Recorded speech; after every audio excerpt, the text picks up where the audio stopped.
Three, two, one. Live. We have two people joined us straight away, and Matt Jade is one of them. Hi, Matt. How you doing?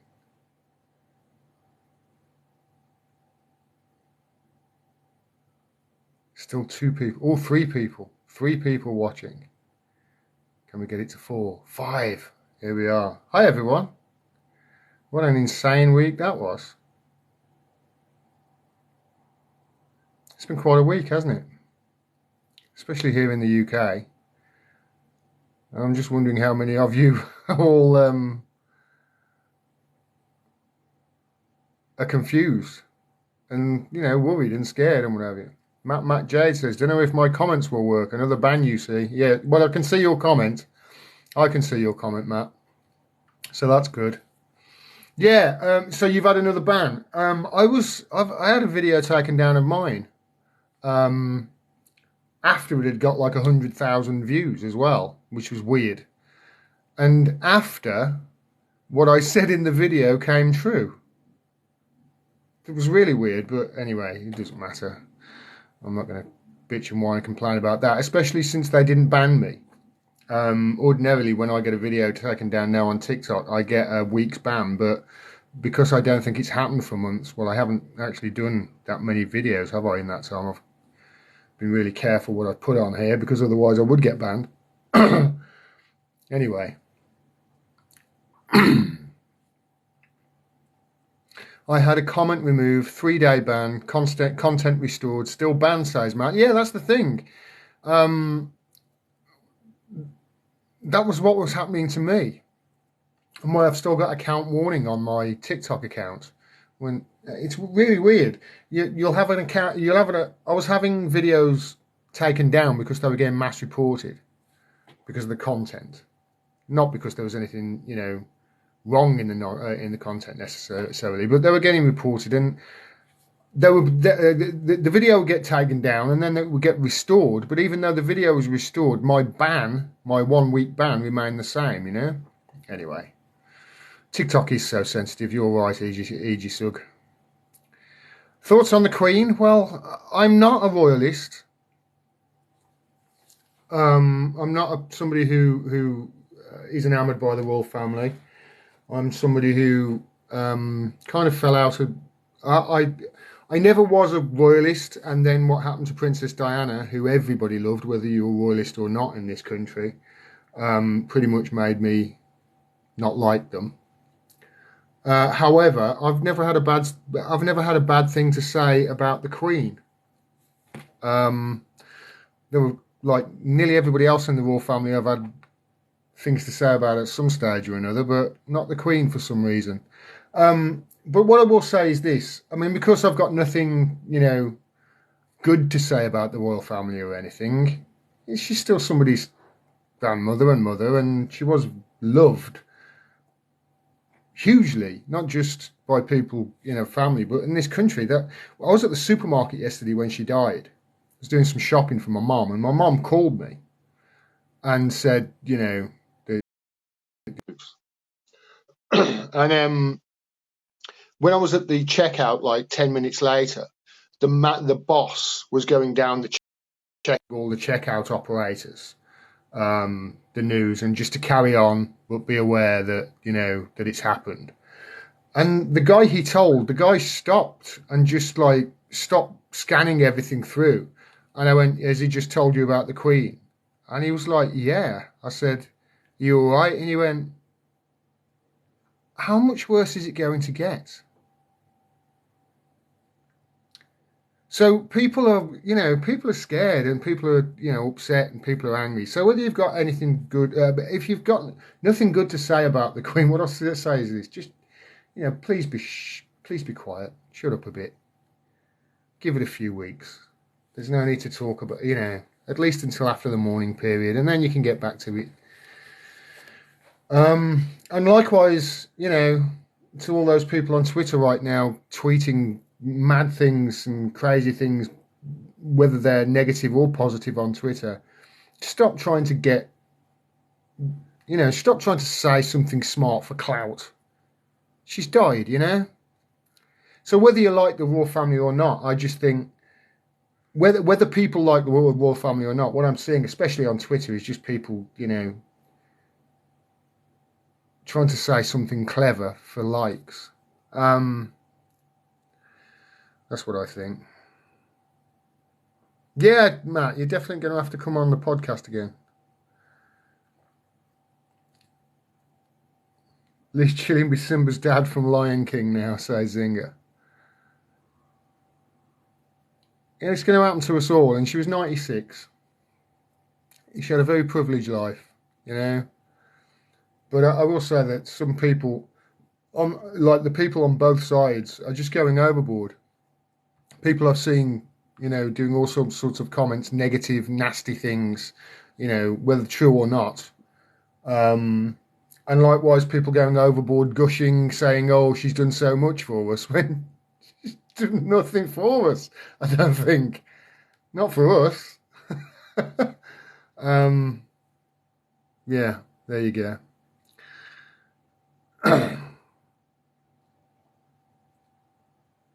So that's my thoughts on the Queen, um, and we'll see what happens going forward. We'll see if anything, you know, if anything changes. The one thing that I did say in my last video, one of the reasons why I wanted to go live today, where in my last video I was talking about how I think I actually said Liz Truss is going to come in and cap energy between £2,000 and £3,000. Do you remember? And she's come in and she's capped it at 2,500. So that's what the topic I want to talk about mostly today, because she did exactly what I said she was going to do, and others. Wasn't the only one. And all I want to really say to people is, because I said, like the guy at the checkout yesterday, who was really sad over the Queen, and obviously he, you know, was really upset at the way things are going in this country, the cost of living, etc., going through the roof, inflation and what have you. And I remember on that stream the other day, somebody actually said in the chat, and I think I responded to it, and they said, I can't afford anything. If she caps it at 2,500, I will be really happy. And that's exactly what she's done. And what I want to say to people is, don't be fooled by this. £2,500 a year is still double, pretty much, what the cap was at the beginning of the year. It's still gone up double. So why are you celebrating them being capped at 2,500? Remember, these energy firms were making a fortune before this crisis, before they put the prices up that we're currently paying now.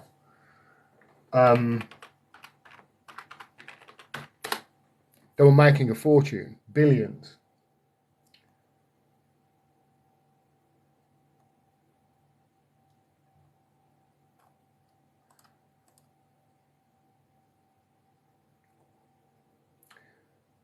Let's get into it.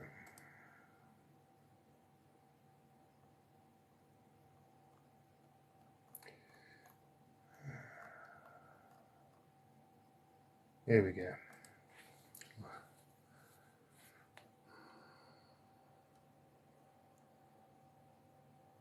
It's a clear cash grab, says Tarek. Well, I'll talk about that on the. I've just pulled up an article from Craig Murray. I wanted to talk about at the beginning of it, but they still need bailing out to the tune of 170 billion. Make it make sense. I'll try, Tarek. I'll try. This was all planned, says Christopher Oliver. Oh look, the Tories saved the day. Let's vote for them. This was my theory the other day, wasn't it? That they'll come in, they'll cap this thing at £2,500, and then the Tories will have saved the day, and you know they've got to have an election at sometime in the next 18 months, right? So what better way to to do it than to do it just after you've come in and saved the day from us getting 80% price or 80% then 50% price increase on top of the energy that we're already paying now, which was already more, you know. There's an article from Craig Murray, Caught in a Cycle of Despair and Exploitation. He's talking about the whole thing this week with Liz Truss, because we've got the new Prime Minister that none of us voted for. Hey Gordon, dumpster diving, says they still increased the limit by 600 for gas and electricity. Exactly. It went from 1,300, I think it was a year, up to 1,900 that it is now, and it's still going to be increased to 2,500. You know, that's still a 25% increase, isn't it? 25, 30% increase. Yeah, okay, it's not 80%, but it's still a 30% increase. And remember, the prices have already got up 50%, so you're paying nearly double what we were paying. Now, perhaps this article from Craig Murray will explain somewhat as to how this is all happening and how the war in Ukraine fits into it. Okay? He says this. So the UK today gets its fourth successive Tory Prime Minister, despite the fact, let's move it over to my other screen actually,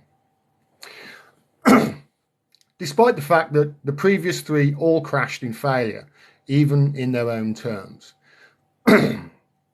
After presiding over crippling austerity as a policy response to Gordon Brown's massive handover of public money to casino bankers, she's talking about 2008, David Cameron's attempt to control the lunatic right of his party by offering a Brexit referendum backfired spectacularly. Theresa May was brought down by the same right wing when she attempted to devise a Brexit deal which allowed for a sensible trading relationship with the European Union. Boris Johnson realised that governing from the far right was the only way to handle the Conservative Party, but the lies and corruption of his government led him to being quite exploded like Bunbury. So now the Queen swears in the fourth Tory Prime Minister. This is obviously previous to her dying yesterday. This is pretty much her last act. Did you see the photo, by the way, of her shaking Liz Truss's hand? It was black, wasn't it? It's Queen's hand. So she swears in the fourth Tory Prime Minister in Scotland, a nation where the Tories have been overwhelmingly rejected by the electorate throughout this period, and indeed for 7 decades. A Prime Minister elected by 80,000 people, mostly in the South East England, to govern 66 million throughout the UK, receives office from an old woman elected by nobody dwelling in a castle. It's kind of, you know, when you put it in those words, it's... Why are we carrying? Anyway. During the Tory leadership campaign, it was impossible to protect Liz Truss entirely from scrutiny and questioning. Therefore, it became blindingly obvious that she is actually pretty stupid. She cannot deliver a script at all, and when asked to think off script, a look of panic enters her eyes, a crazed smile freezes on her lips, and she says the very first thought that fights its way out of the dense matter that sits within her, where her brain ought to be. These are not my words, this is Craig Murray, okay? I wouldn't be this harsh, I really wouldn't. But now the carapace of deference and protection that surrounds a Prime Minister closes around her. The media are already changing the narrative. Journalists have not previously felt the need to hide their amusement at her intellectually challenged demeanour. Now, in the last 48 hours, I have heard correspondent after correspondent tell us that she is, quote, hard-working, and, quote, always masters her brief. Look out for that word. Look out for that. I've heard them describe Liz Truss in that way as well. That is plainly the approved narrative. Yeah, they can hardly say that she's got dense matter that sits where her brain ought to be. Isn't that right? It's interesting how when push comes to shove, the neoliberal political class stick together. I have actually heard 2 senior Labour figures reinforce this new line on finding Truss hard-working. Look out for further instances. I keep pointing out how Labour Party and Conservatives, there's no difference really between them. There's no difference, policy from policy, especially on foreign policy. They're pro-war, they're anti-war worker, they're pro-corporations, they're pro-establishment, they're pro-monarchy. There's no left wing now in this country. It's gone. We're pretty much, the Labour Party has become the DNC in America, at least the UK's version of it. So it is nice to hear Craig talk like this. I've actually heard two senior Labour figures reinforce this new line on finding trust hardworking. I've also heard journalists, when they were talking about Keir Starmer and Liz Truss and their PMQs, their first one yesterday, talk about how there was clear blue water between them, trying to make out that they're totally different, these two people are, on policy. It's a joke, it really is. Truss's conversion, we are now going to see immediate action and a freeze on gas prices, he says, though the details remain obscure. Now, we know what these details are now, that it's going to be £100 billion that she's going to basically give the gas companies. We're going to take out loans and give it the gas companies, and we're going to subsidise it, basically. But it's going to have to be paid back. I'll get back to that in a bit. Remember that it is a freeze at already through the roof prices. Well, it wasn't actually. It actually turns out 2,500 is 30% higher than it is already, 25% higher. That's sort of ballpark. That was entirely serendipitous, but through the roof was an apt phrase, since that's where most of the energy goes in poorly insulated UK. Truss's conversion to action on energy prices is not motivated by a sudden concern for poverty or the needs of ordinary people, though. I learnt of it on Sunday night before her U-turn was briefed. I talked about this on Saturday, that she was going to do this even before anybody started to talk about it, certainly in mainstream. Government polling has indicated a substantial fall in public support for NATO's proxy war in Russia, due to unsustainable energy prices at home. And I'll talk about Ukraine a little bit more at the end of this stream, because there's a massive story in Ukraine that's been ignored by our media. This is rather comforting, as it shows the public are not daft and understand cause and effect, even when the media are trying to hide it. Liz Truss's motivation for an energy price freeze, and this is the point really, these last few paragraphs, this should give you some sort of, this should make sense of things a little bit better for you if you are currently a little bit confused. He says this: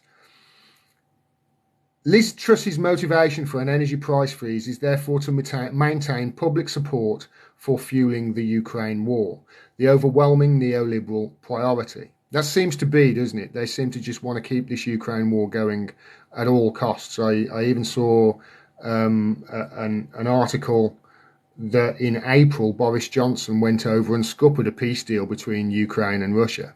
Looks like that they were going to come to some sort of deal, or they were talking about it, and Boris Johnson went over there and scuppered it. So they certainly want this Ukraine war going, don't they? I've got an idea as to why, but we'll come to that later. After losing the proxy war in Syria, defeat again by Russia in Ukraine is the gun battle which NATO is currently stirring. Rather than a negotiated peace, yet more weapons and more brinksmanship are the preferred way forward. Remember, the huge increase in energy prices means incredible profits for the energy companies. They were already making billions before the prices went up, remember, and now they're going to go up again. They were making billions before, tens of billions for decades, and not just making that money, paying no tax in this country either. None. In fact, they're subsidised to the tune, I think, of 757 million in the last 5 years, the big five energy companies. Anyway, that's an aside. Their costs have not increased. The price hike is caused purely by competition from Russia being restricted by the war. This is war profiteering. Exactly. It's war profiteering. As usual, there may be some pretense at deference of detail by the controlled opposition. He's talking about Labour there. But do not be surprised to see all the neoliberal parties, Tory, Labour, Liberal and SNP, broadly agree in the next week over a deal on energy bills. You can guarantee that that's going to happen now in the wake of the Queen dying, because there's already calls for unity. The strikes at the RMT have been called off for next week. you know, there's going to be a lot of national unity, and we need to come together for the good of the country in the next few weeks. Can you see it's coming around the corner, isn't it? They are doing it for their joint promotion of war, which, although will keep the super profits of both the arms and the energy companies rolling in, ultimately they will expect you to pick up the tab, either through deferred bills or increased taxes. I'll come to that in a minute. They are merely extending this timescale of your exploitation by war profiteers. This is pretty much what's going on, and this is why I'm saying to people, don't be fooled by Liz Truss coming in and capping at 2,500. She's not a hero. You're going to be paying double what you were going to be paying, what you were paying at the beginning of the year. Don't be fooled by this. You're going to be paying double to companies that were making billions before the prices went up. Lord knows how many billions they've made over the last, 6 months since the prices have gone up. So to those people who are happy, to that person in my last stream that said if they capped it at 2,500 you'd be happy, don't be. You're paying double. You shouldn't be happy about it. You should be absolutely outraged, and you should be outraged that these prices are going up because they're, well, essentially shutting Russia off and Russian gas off from Europe and the world. Sanctioning Russia through the roof. So let's just quickly go into the comments and see if anybody's got any questions about how I've gone so far. So who do you want to be Prime Minister, says Tom? It doesn't matter who's Prime Minister, Tom. In the current system, it doesn't matter. If anybody was a threat to the system, if anybody was a threat to, the status quo in this country, they'd be called a racist anti-Semite who hated the Jews, and they'd be called a terrorist sympathiser, even if they were the most anti-racist person and anti-war, pro-peace person that you've ever seen. You don't have to go far to see evidence of that, It doesn't matter who the Prime Minister is. It really doesn't. Not in the system we've got. She's taking a loan out to pay them off early with no guarantees of investment. We're going to come to this now, actually, because how is she capping things at £2,500? I turned on the BBC, no, I think it was Sky News yesterday. I was looking at Sky News on the TV, and I was watching them try and, explain how she's going to pay and how we are going to pay for this, because it's not the government they're going to pay for this. It's us. It's people. It's people who are going to pay for it. It's not billionaires either. There's not going to be a billionaire bailout. There's not going to be a billionaire tax. There's not going to be a wealth tax to pay for this. It's going to be £100 billion. Now, £100 billion, a million and a billion, it seems like a lot, doesn't it?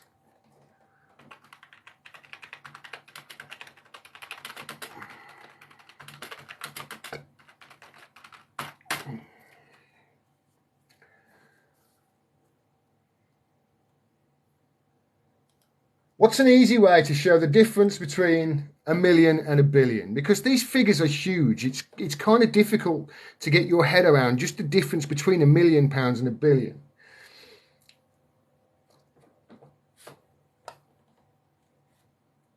I use this example with my students as a teacher. If I deposited $1 million into your account with the condition that you spend £1,000 every day, you would come to me when the money would run out in about 3 years, right?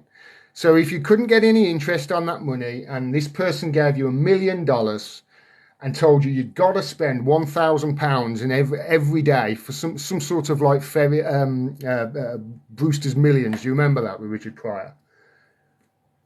You would run out in less than 3 years. It would take 2.7 years for you to run out of money.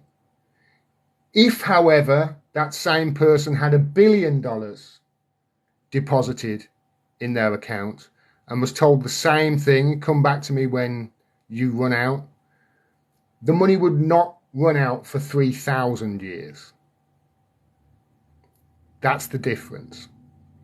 So £100 billion is a lot of money, and they're going to basically take out loans and give them these energy companies over the next few years. But take out loans, how are they going to pay that back? You know, if this was for the NHS, the first thing that the Tories would go, oh yeah, how are you going to pay for that? Isn't it funny how when it comes to war and this, nobody's going, oh yeah, how are you going to pay for that? So I turned on Sky News yesterday, and there was a lady on there, and they said basically how's it going to work? And she said, and her words were this: okay, it's rather complicated, but, and at that point I turned off the TV because it is not complicated. It's not. The way it's going to be paid back is by one of two ways. Now, they've said the way that's going to be paid back is by raising of taxes over the coming years, which means the people who are going to pay for it are taxpayers, not the wealthy. Remember, they've ruled out a wealth tax, so people are going to be paying for it. How are they going to pay for it? Well, they're going to pay for it in one of two ways: either increase taxes or decrease spending on public services, also known as austerity. So the way they're going to pay this 100 billion back is exactly the same way that they recovered from the financial crisis and sorted the financial crisis out. They needed money, so they printed it. They loaned it off the banks, and they got it printed, and then they paid it back through austerity over a decade and rising taxes. So why do the people have to bail this? Why do the people have to pay this? This is what I can't abide by. Why is it the people that have to keep paying this money? Do you remember the 2008 financial crash? The 2008 financial market crashed because they were selling what was known as subprime mortgages. They were basically giving people mortgages who shouldn't have mortgages. And they were wrapping those up in packages and giving those mortgages a 3-star rating, a gold star rating. Yeah. And then through the back door, they were betting on those mortgages to fail, creating a huge bubble that crashed the entire financial system. Who paid it back? Well, people did. The banks came in and gobbled up their houses for cheap. And then over the last 10, 12 years, the people have had to pay back all the money that was printed through taxes and decreased spending, austerity. Meanwhile, the bankers, the rich people who crashed the system, face no consequences whatsoever.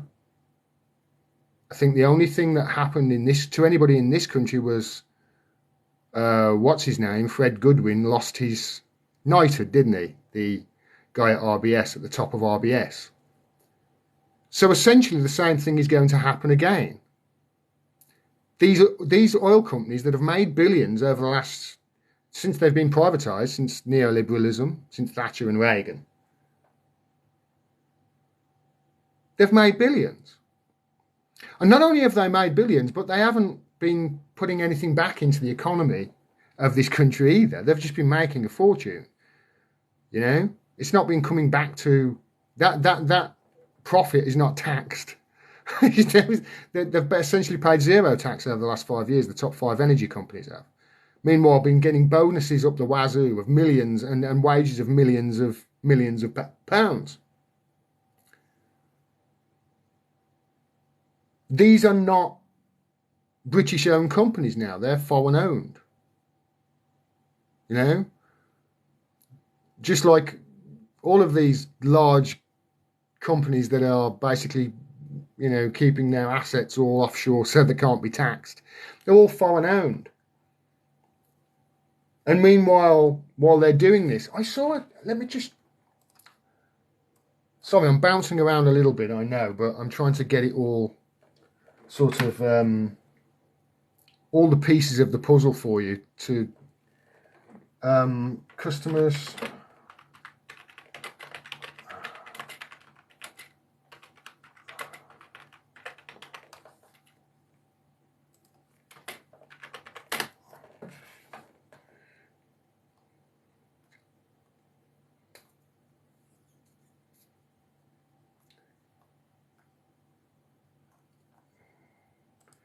I saw, where's the,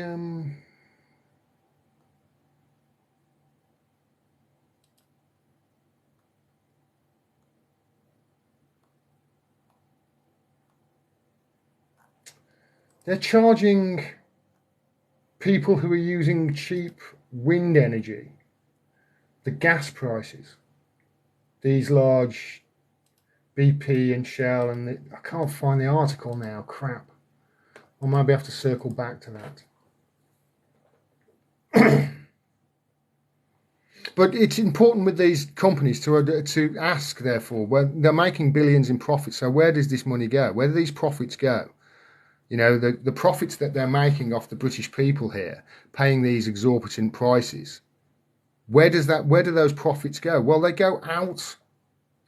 These are foreign-owned companies who are paying no tax in this country. So where are the profits going? Well, the profits are going out, and off probably, I would guess, to the British Virgin Islands and the Cayman Islands and Bermuda, and offshore tax havens. That's where it's going, where it just sits there. That's who's getting the money, the billionaires, and that's where it's going. Meanwhile, if that money actually went back into the hands of people in this country, well, they'd spend it on fuel, on food, on clothes, on cars, on blah, blah, blah, blah, blah. And then that would obviously mean that those people would then have that money and they'd spend it on blah, blah, blah, blah, blah, blah, blah. And you're actually creating economy there. You're helping the economy. But if you're giving it giant corporations, you are hiding it in tax havens elsewhere in the world, and it's not coming into the economy, you're deflating the economy there. It makes no sense to continue doing this, you know?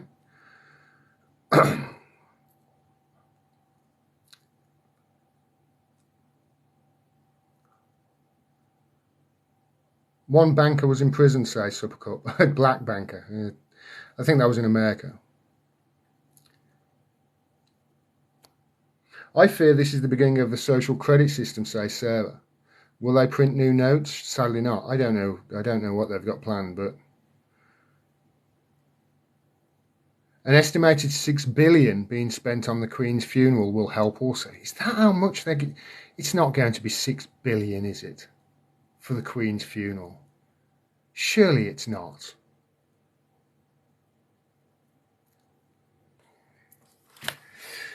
Anyway, as I was saying, let's stick on this energy thing. Let's get finish the point I want to try and make. So the profits all go overseas, and I'll circle back to that at the end. And we're doing the same thing over and over again that we did in the financial crash, aren't we? If this is the case, if this is the way we're going to fix this energy prices, this energy crisis, they're just going to make everybody pay double, have the energy companies make billions and then just keep that money and not be taxed. They don't pay tax in this country. I don't think any of them have for years. UK.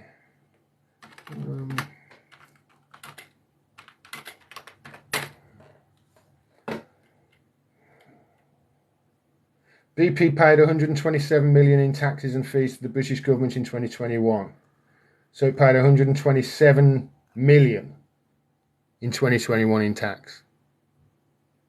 127. Well, I've just told you the difference between a million and a billion, and Liz Truss has put together a package to give them 100 billion.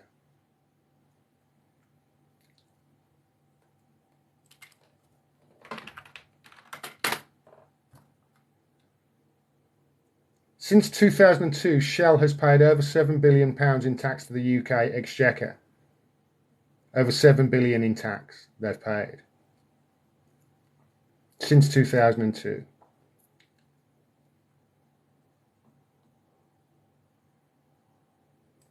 The Guardian. Shell and BP paid zero tax on North Sea gas and oil for the last 3 years. October 2021. The government handed out billions to these energy giants in that time. Together they produce 1.7 billion tonnes of greenhouse gases a year. Yeah. Who should we make pay the most for those greenhouse gases, eh? Pakistan.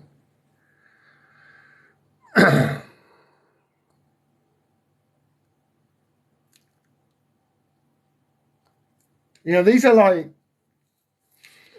not necessarily energy companies.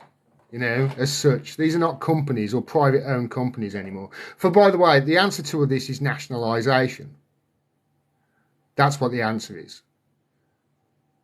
We could get 50% of our gas from the North Sea, 50% that we need, from companies that we own in the North Sea. Why don't, you know, from places we own in the North Sea? Surely we can just take those oil rigs, right? Oh, no, you can't do that. It's just theft, really? We did it to the Russians and with their homes and their boats and their yachts not long ago. So why can't we do it with these companies that have made billions over the last few years and paid no tax?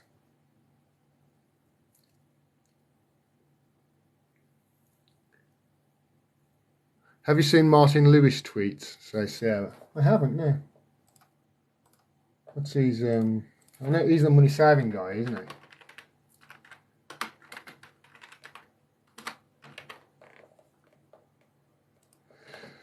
Yeah, the answer is nationalisation. That's the answer.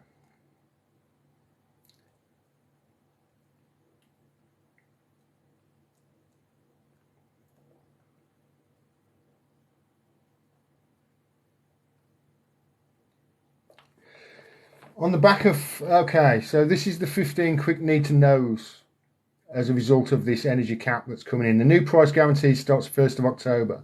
And for someone on typical use will be £2,500 a year, and it will be last for 2 years. It's still double what we were paying at the beginning of the year there. The current price cap is £19.71 at typical use and was due to rise to £3,549 and then likely £5,400 in January. It was £1,277 a year last winter. So it's doubled. We're now going to go up to £2,500. It's doubled in the last year. The new lower price cap includes getting rid of the green levies. That's great, isn't it? The £400 counter payment to all homes will continue. That will take the average payment to £2,100 a year. Okay. So we're still going to get that £400 payment.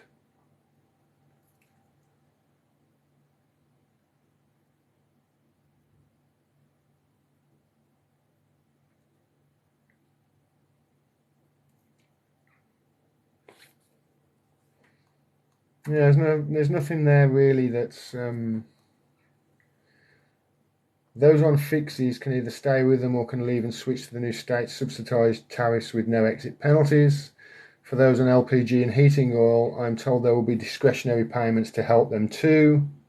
VAT is not being renewed on this and reduced on this announcement, but there is a chance 50-50 that it may happen with the Chancellor's fiscal thing this week.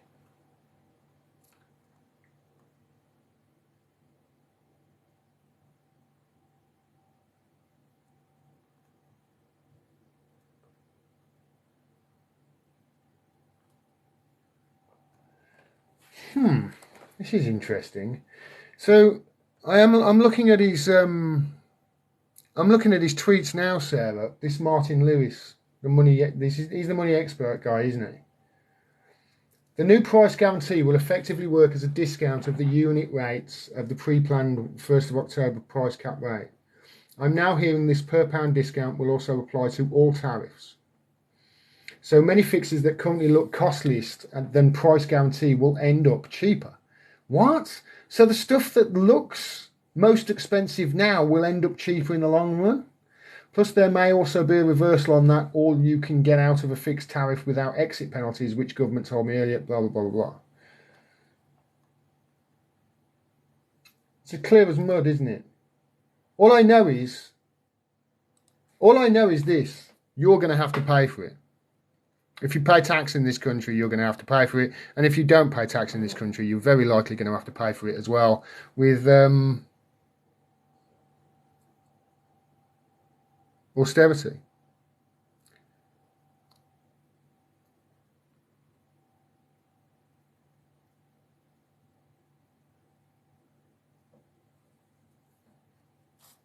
You know, BP and Shell have been driving our policy for years. This is not a new thing. Where's my mate? My mate Johnny Mack has done an article in Declassified entitled "How Shell and BP Finance Britain's Cold War Propaganda Machine." You know, they've been doing this for decades, BP and Shell have. If you know anything about Iran, you'll know the large, well, put it this way, the aggravation, shall we call it, between the UK and Iran and America and Iran, you know, all the hatred between America and Iran. Do you know when that started and why that started? BP. BP were the people. BP was the company that started the whole. Well, I mean, this sort of war between Iran and the UK and US. I'll quickly explain for those of you that don't know. But in 1952, Iran had gone through a sort of like a revolution, and they'd elected their first ever democratically elected president. His name was Mohammad Mossadegh. He was Times Man of the Year that year. There's a Time of the Times, you know, Time. There's a magazine cover, 1952. He was their Man of the Year because he, you know, was the first democratically elected president of Iran. However, the company that was basically extracting the oil from underneath Iran was called the Anglo-Iranian Oil Company. It's a subsidiary of BP, of British Petroleum. And Mohammad Mossadegh basically said, right, okay, I'd like to audit your companies, please.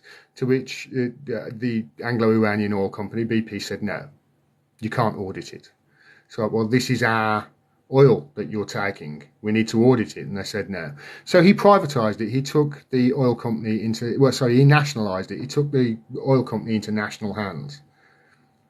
You know, how dare he? How dare this person want to nationalize the resources that are under the sovereignty of his own country? So BP went to Winston Churchill, who was the Prime Minister at the time, and said, yeah, we've got to get rid of this Mossadegh guy. That's no good. And Churchill went to America and asked them to help him in a coup. He went to the World Bank first and tried to stop it through the World Bank, and they refused. So yeah, he went to America, and eventually America helped him overthrow Mossadegh in a coup called Operation Ajax. Was it Operation Ajax, where they labelled Mossadegh some sort of Jewish what was it? He was a Jewish communist, I think they called him, and riled up all the extremist factions within Iran to oust him in the coup, and installed a brutal dictator called the Shah, who for 26 years ruled Iran with an iron fist, basically at the behest of Western nations and the oil companies, which were, I mean, the oil in Iran after that coup, it wasn't just BP who were taking it, it was carved up between, I think, 5 companies. Texaco was one, BP was another. I'm trying to think of the other gas companies in America. Total, that was one of them. And that's where the tension between Iran and the UK and America came from. It wasn't 1979 and the Islamic Revolution. That was Iran fighting back against 26 years of a brutal dictatorship, a dictator that we installed because we ousted their democratic leader in a coup.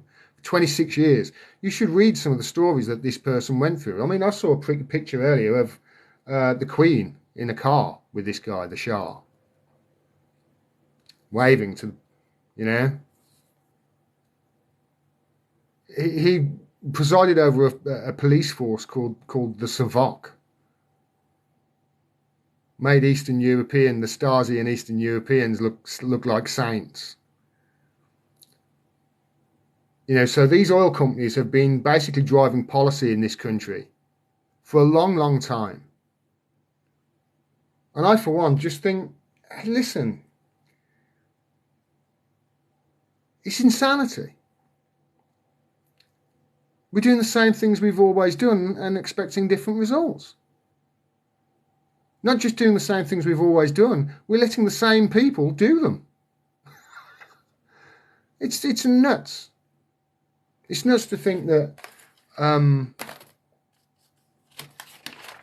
somehow capping the energy at £2,500 is a win.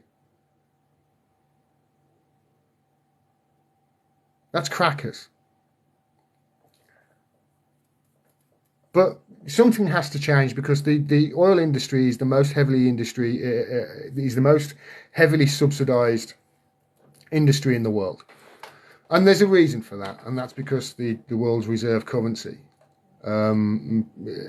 is based upon it. Pegasus Ops, just in the chat. Hi mate, how you doing? My other phone, by the way, is still knackered. That's why I haven't called. But yeah, he says oil companies or World Bank, petrodollar. Nobody on the TV will ever tell you about the petrodollar. Nobody will ever tell you the value of, the dollar is based on how many times it is changed. How many times it changed. How many times it changes hands. Sorry, how many transactions there is. And this is why it's so important that oil-rich countries, and sorry, not just oil, gas-rich companies, oil-rich, resource-rich countries have their resources sold on the world market on the dollar, because hey, when the dollars are exchanging, that's great for the dollar. It gives them, hegemony over every other currency in the world, basically.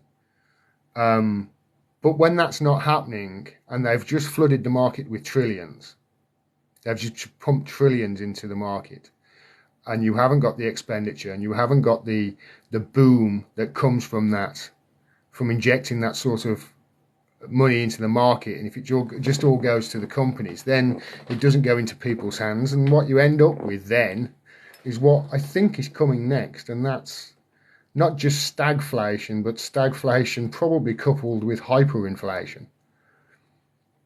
And it's pretty much inevitable now, and they've brought it on themselves, the way it's happening, the way they've sanctioned Russia. These sanctions on Russia aren't working. These sanctions on Russia, they said would cripple Russia, would cripple the Russian economy. It's done no such thing. The Russian economy is actually doing great. I had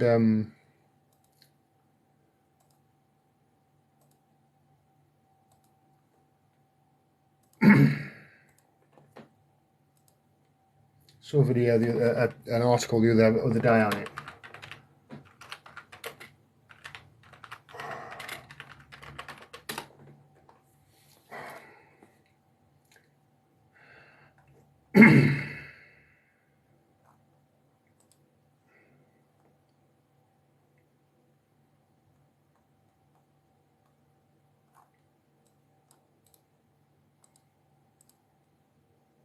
Their cost of living is not rising, it's actually falling. Meanwhile, everybody in Europe, it's going through the roof. Here we go. My mate Crypto Rich. This is how well UK sanctions are working against Russia. The British government is helping Russia destroy the UK. It's insane. So the price of food in the UK is 10.5% up. The price of food in Russia is down 11.3%. Since these sanctions came in. Am I pro-Russia? No. I'm pro-truth, mate. I'm not pro-Putin either. You've got to understand, and I understand people thinking that, because that's the climate that we're in. But just because somebody says a fact that is against your side, or a fact that you don't like, that doesn't mean that person is automatically pro the other person. I had 6 years of this with the whole thing in America. You can't say anything bad about Hillary Clinton, because if you say anything bad about Hillary Clinton, you're pro-Trump. And likewise, you can't say anything truthful about Trump. You can't say to Trump, I don't know, I think he's funny. You can't say that, because then all of a sudden, you're pro-Trump. No. And you can't say anything negative about Trump either. And believe me, I've said lots negative about him, because if you say something negative about him, then, you're a Clintonite then, aren't you? You love the Clintons. It's just because somebody's saying something the opposite of what you're being told by the media, who have been lying to you your whole life, that doesn't mean that that person is automatically pro-Russia or pro-Putin. That's a really bad way to start looking at things. You know, we can't look at things binary like that. I'm just pointing this out. You know, there seems to be a real appetite for war with Russia, doesn't there? But there doesn't seem any appetite for peace. And what I'm pointing out is, look, it isn't just Ukrainians who are suffering here. It's Europeans and it's the UK as well. And these sanctions on Russia that are meant to cripple the economy are actually having the opposite effect. Meanwhile, the prices of gas are going through the roof and you're going to have to pay double because of this instability that's being caused in that area and to the world gas prices. It's like, who is actually suffering here? Potatoes in the UK, price up 18%. Potatoes in Russia down 28%. Bananas up 12%. Bananas in Russia down 14%. Now, there's a reason for this. This is inflation. And the one thing that sanctions on Russia just did not take into consideration was Russia is an energy rich country. It can supply its own shit. It can supply its own food, its own gas, its own electricity, its own water. It can do all of those things. America can't. The UK can't. We rely on imports. With obviously the dollar not circulating as much because countries are decoupling from the petrodollar. You've seen it with Saudi Arabia. China are now buying gas from Russia in rubles. Russia will not sell gas to Europe. They used to buy it in dollars, Europe did, or euros. But now, they're saying this was one of the stipulations, wasn't it? If you either buy it paying rubles or we're going to cut you off. Well, they've cut them off now.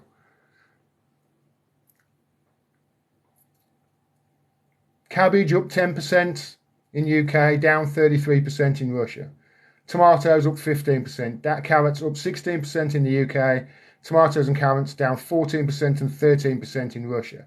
Energy bills in the UK up 80%. They're about to be double. They're going to be double what they were. In Russia, the energy bills have gone up 10%. Who's being hurt in this war? And who are actually coming out of it okay? We're the ones who are hurting. Us, the Ukrainians, the Europeans, the West. And the people that this war and these sanctions are meant to be punishing are actually having the opposite effect.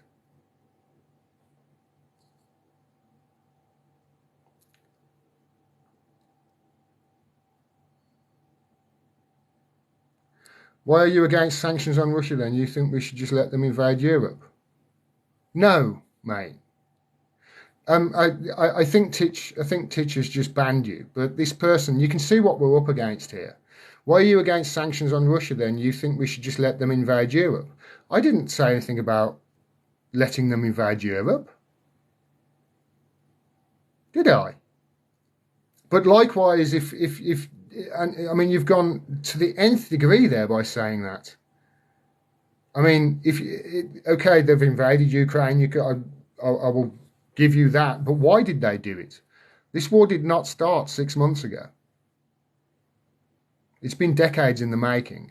And if the roles were reversed and it were a country on the border with America, that Russia were going in and affecting the election, say, I don't know, Mexico, if Russia were affecting in the elections over there and riling up the cartels in Mexico to topple, you know, AMLO, so they can install a pro-Russian, pro-Russia dictator. What do you think America would do in that situation?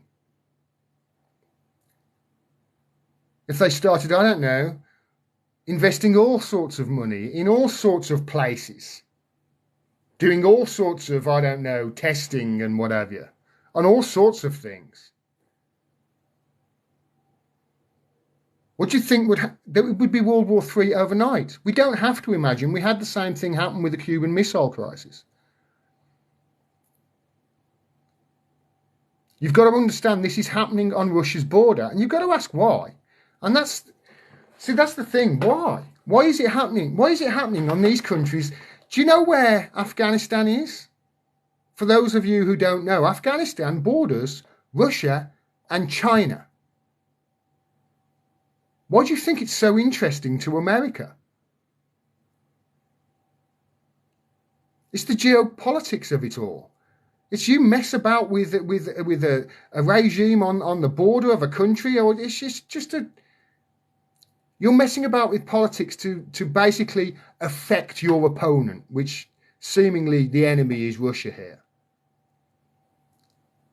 They've pulled out of Afghanistan, and what's happened? This thing in Ukraine has started up almost straight after. And now billions are being washed into, might I add, the most corrupt country in the world. This is what the mainstream media was calling it until last year. This year they were calling it that. The most corrupt country in the world, and we're sending billions, in quote, lethal aid to them. Do you remember when America pulled out of Afghanistan, they left all the equipment there? Billions of pounds of helicopters and planes and what have you. It's got to be replaced, hasn't it? You can't replace it. You can't keep spending money on war if there's no war. There's got to, what was it Julian Assange said about the point of Afghanistan is to wash money out of Washington through Afghanistan and back into the hands of a transnational elite. Isn't that pretty much what Ukraine has become now? You could argue that, couldn't you? It's so annoying when I see people like that and their whole thing is, oh, you're a lefty loon.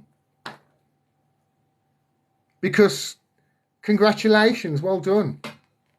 Well done. You've listened to the people on the TV who you will admit yourself have been lying to you your entire lives. Crackers.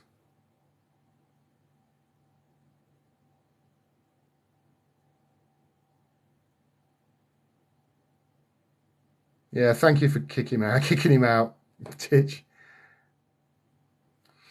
Keep going, Gordon says. Somebody with a horse emoji, I think. I know it must be infuriating, but having to explain the obvious all the time. It used to be, but I'm getting better at it now. I try and imagine that person saying these things is not my enemy, you know? That person saying stuff, saying negative stuff, they're not my enemy. They're just people who are misinformed or contrarians, or maybe they're having a shit life and they've got nobody to talk to and they just want some sort of interaction, so they just try and, it's almost like a troll, isn't it, trying to get the, but I understand why people think like that, because they've fallen for the divide and conquer tactics on the media that are put out.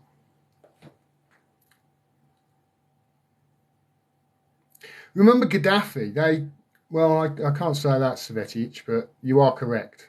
Gaddafi, there was a coup in Libya because he wanted to come off the. He wanted to launch a currency backed in gold called the dinar, and he didn't just want to do it in Libya either. He wanted to do it in Africa, call it the African dinar, and have all countries, base their currencies on it, because Africa's a resource-rich nation. And as soon as that happened, then regime change, baby. It happened so quickly as well. Don't you find it funny that the countries that we're told to hate and the countries that we sanction in the UK as well as the US, don't you find it's funny that they're all gas-rich and resource-rich countries? Look at Venezuela, for instance. Venezuela, pretty much, I'd never really heard of it for the last up until the last 20 years. I never really saw much going on in Venezuela at all. Last half of last century. And then all of a sudden, the last 20 years, America want regime change in Venezuela, and it's really bad. Well, there was a bit of a revolution, and They wrote their own constitution. And again, they found the largest known resources of oil underneath their territory. 397 billion barrels of oil. 397 million barrels. Billion barrels of oil. And that's why, you know, Juan Guaido was declared leader of them. It's because there's oil there, baby. Same with Iran, same with Libya, same with Iraq, same with Syria. Russia. All countries rich in oil and gas. And the ones that are rich in oil and gas that are our friends, Saudi Arabia, well, they're the worst of the world, aren't they? When it comes to human rights. They're the worst kind of people. But we're their friends. I just point out hypocrisy. Whereas Assange now, says Melvin Johnny, Assange is in Belmarsh prison with terrorists and murderers to keep him company because he told the truth about war crimes and war criminals.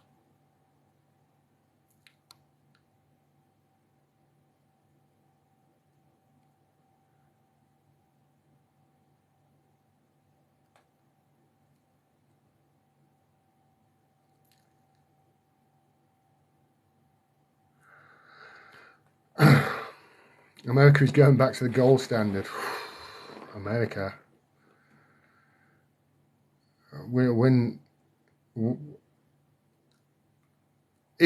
People do. If a financial collapse, if a complete financial collapse is coming, then it's not going to look good for America. It's not going to look good in America. I've got friends over there and I worry for them. I really do. This is a country that's got very little health care, meaning there's a mental health problem and a drug problem, quite widespread over there, and hundreds of millions of weapons. That is not going to be pretty. Like, I was speaking to people in California last year and the year before, and everybody had an exit strategy. Every one of them were like, yeah, we're looking at leaving.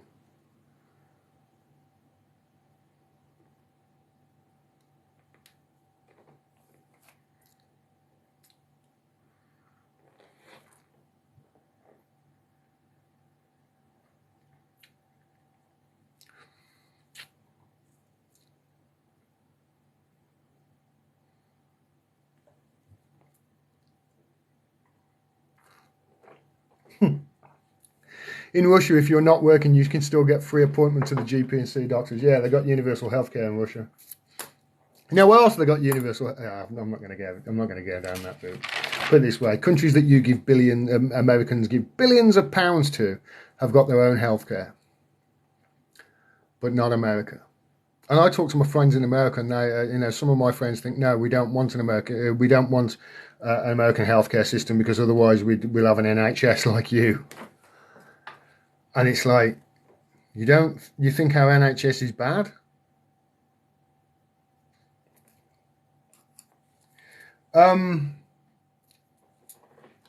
Did you hear about a story? I'm hesitant to actually talk about this. Because I'm not sure whether TikTok will ban me, because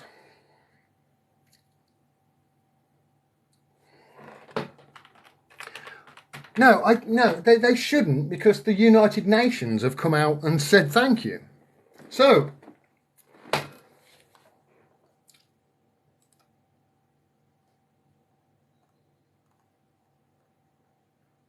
I saw this from the United Nations. Let's turn the volume up. Russian Defense Ministry today is about the IAEA mission. So there's this thing going on in Ukraine at the moment with the nuclear plant, and IAEA inspectors were on their way to the nuclear plant in Ukraine that Russian forces control. Russian forces control this plant, and they're saying there's shelling going on at the plant by Russia. Really? By Russia? That makes no sense because Russian forces control the plant. Doesn't that mean that Ukrainian forces are shooting on it? It's very weird, how we get information in this country. If it's pro-Russia, it's quashed, and if it's pro-Ukraine, it's propped up, whether it's true or not. But I'm going to show you. This is my. So I'm just going to show you this, and hopefully you can hear it as well.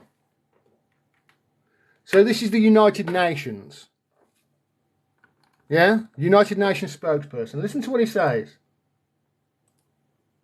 Russian Defense Ministry today, it's about the IAEA mission to the Zaporozhye nuclear power plant.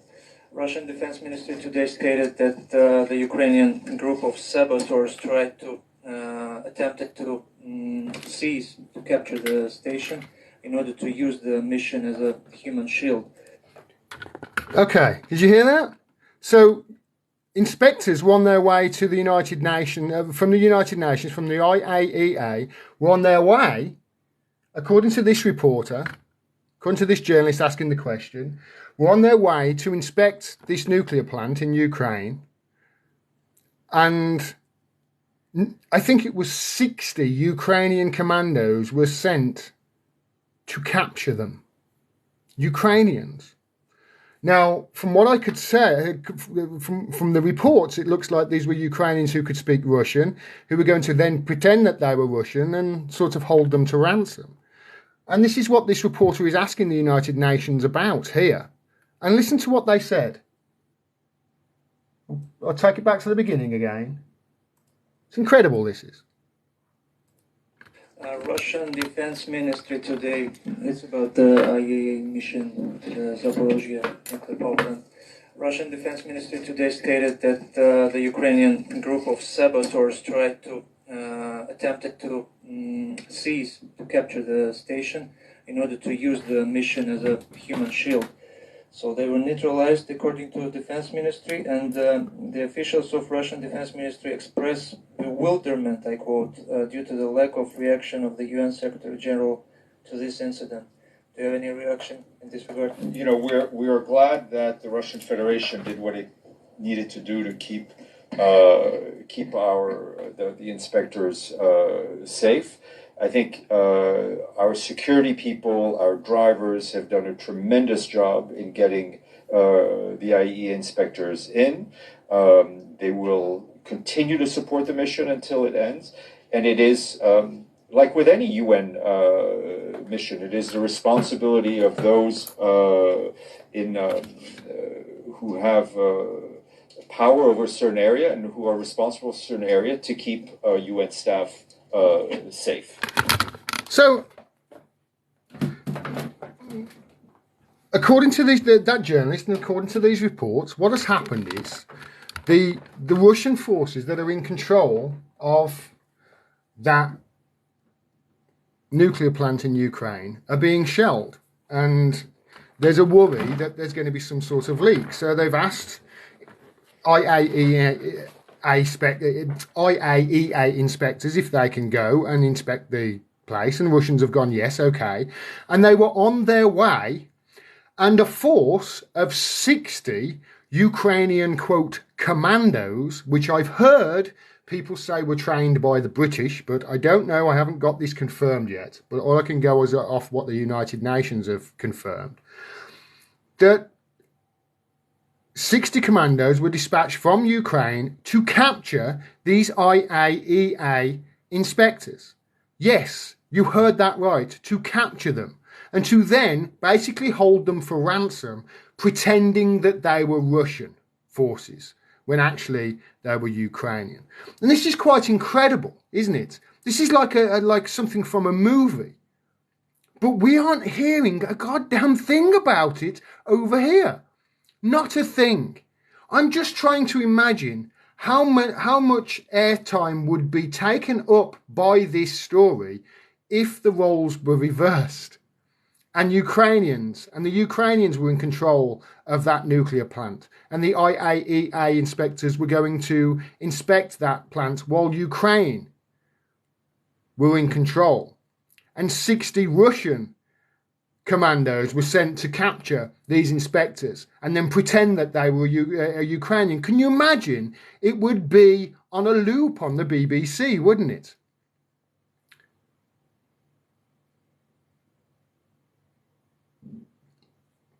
We're not being told the truth about any of this by our media. Keep switching them off. I'll watch them. I'll keep you informed on what bullshit they're talking about now. Why are you surprised you live in the UK, says I Tread. What made you think I was surprised?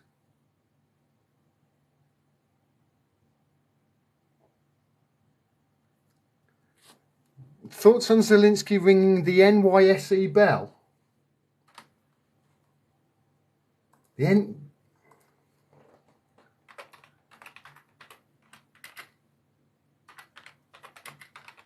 I don't know what that means, John J. The New York Stock Exchange bell. He didn't. Oh no! It's in your face.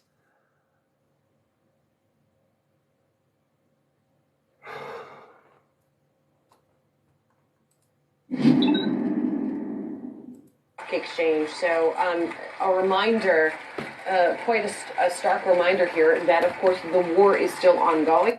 On this Tuesday morning, first trading day after Labor Day, and that's remotely. President Volodymyr Zelensky of Ukraine ringing the opening bell remotely, as you can see there at the New York Stock Exchange. So a reminder. You need to remind people, right?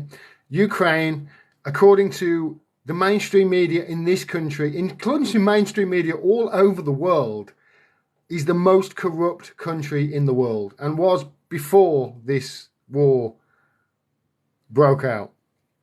And, this war's been going on since 2014. 16,000 people have been killed in the Donbass region in the last 8 years. Not that they care about that, because they were Russians, some of them were Russians. That's insane. I mean, Zelensky, remember, he's, according to the Pandora Papers, had like millions in hidden offshore in tax havens in the British Virgin Islands.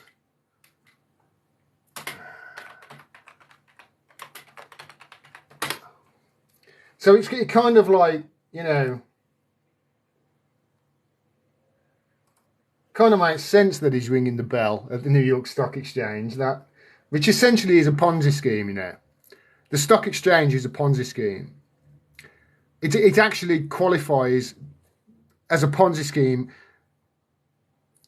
to the dictionary definition, because the only way the stock exchange grows is because it's predicated on more money being put into it. If people take money out of it, it falls, collapses. So the whole point of it is more money has to be put into it. If people took their money, it would collapse. So it's the very definition of a Ponzi scheme. There's Zelensky, president of the most corrupt country in the world, ringing the bell at the New York Stock Exchange.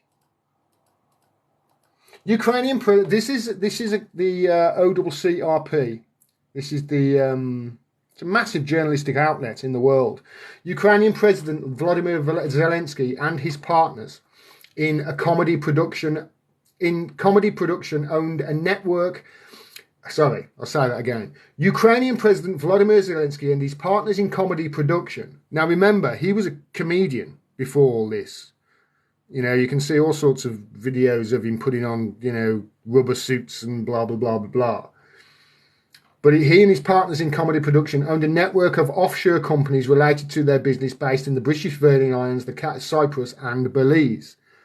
And just before he was made president, it was transferred over to his mate, who actually, incidentally, is head of the intelligence services in Ukraine as well. Zelensky's current chief aide, Serhiy Shafir, that's what I'm talking about, as well as the head of the country's security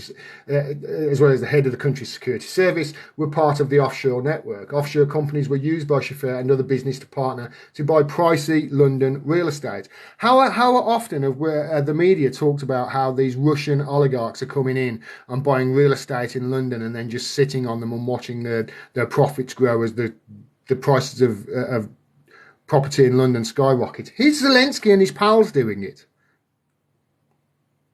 and benefiting from tax havens that the British Empire set up in colonies, in colonies that were left over from it. Around the time of his 2019 election, Zelensky had handed his shares in a key offshore company to Shafir, but the two appear to have made an arrangement for Zelensky's family to continue receiving money from the offshore holdings. This is a corrupt government, a corrupt country. A corrupt country that for 15 years has had the West been pumping millions. Admittedly, by the way, they've admitted that they've pumped millions into that country. Not just into businesses, but also into media to try and manipulate the narrative in that country, and obviously pumped it into the same way. You remember me telling you earlier on in the stream about how they overthrew Mossadegh in Iran? Same way they did it to the Ukrainian. I've forgotten his name now. Poroshenko. And remember in Iran I said that they pumped money into the extremist elements in that country to rile them up. Same in Ukraine, and in Ukraine you do have a large far-right contingent in the east of the country. So that's who obviously were getting the funding. There was funding from America in all sorts of places. I've showed how Nancy Pelosi's son was over there because they were investing in soccer. It's like the mafia going around. Jeez, you seem to have a lot of wheats in that country. A lot of our wheats. It'd be a shame if, like, war. You see what I mean? When did a comedian get millions, says user 882? Well, he wasn't just a comedian. He was a friend of a billionaire. A billionaire who, well,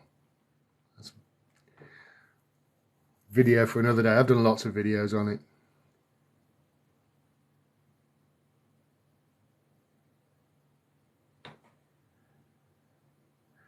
Zola Kolomoisky, that's who I was going to talk about, John J. Zelensky recently revoked citizenship of his oligarch handler, Ihor Kolomoisky. He goes so deep. Kolomoisky is a former head of Privet Bank. That's exactly who I was talking about. My audience is so clued up, man. And Kolomoisky owned I think he owned the network that comedy show that Zelensky was on, ran, wasn't it? Didn't he? The whole country's corrupt. It's just the whole country is corrupt. This is the most corrupt country on the planet. And that's our own reporting in this country that I'm going off, like the Guardian, the Telegraph, the New York Times and the Washington Post. They say it, you know? And then all of a sudden it's forgot about because Russia, quote, invaded it. Thoughts on Viktor Orban? I don't know him, Joe. I know who he is. I know he's over there in Eastern Europe and yeah, one of the years. Hungary, is it? I don't really know much about him. I know many people have called him far right and said that he's fascist. I don't personally know enough about him or his politics to know that. Yeah. Poroshenko still has fabric of chocolate in Russia. Well, here's the thing with Poroshenko. You know, you can say that he was pro-Putin, and there's no doubt he was. He was pro-Putin and he was pro-Russia. But he didn't ban opposition media. God, I'm sweat. I always sweat when I come on this. He didn't ban opposition media. Zelensky has. You know? He didn't ban all opposition political parties. Zelensky has.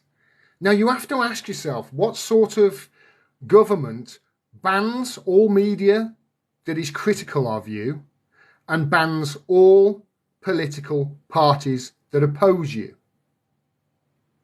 What do you call that government? What do you call that country? And then, knowing those two things, what do you say about anybody in our media who is saying that the reason we're fighting in Ukraine is to fight for Ukrainian democracy? Something doesn't add up there, does it? How can you be fighting for democracy in Ukraine when the person you support has banned all political parties that are opposing to him and banned all media that are opposing to him as well? And this hasn't all happened over the last 6 months. No. He was banning the speaking of Russian in the eastern Donbass, an area of Ukraine where like 60-70% of people speak Russian because it's from the old Soviet Empire. These are things that the media don't tell you. These are things that guy in the chat who was saying I was pro-Putin, those are things that he hasn't thought about because his mind's being affected by, that telly box, as I now call it. The reason I say quote invaded seems pretty clearly an invasion. I agree that it is an invasion, just your average N. I saw your hand and your name. I wouldn't have answered this question. But anyway, what do you mean, quote, invaded? It means they invaded it, but it means that this war didn't start 6 months ago, okay? This war's been going on for a very long time, since before the 2014 Maidan coup, when Victoria Nuland and the Americans basically, Yats is the guy. Look for the recording of Victoria Nuland and the American ambassador just picking the next Ukrainian president in 2014. It's quite enlightening, especially how in that same recording she was saying F the EU as well. That's what I mean by quote invaded. I mean, this war started a long time ago. Like I said, 16,000 people were killed in the Donbass in the last 8 years, before the war started. Putin is attacking every corner in Ukraine except where Zelensky is, Solitary Kid says. Is Zelensky in Ukraine, is he? You sure?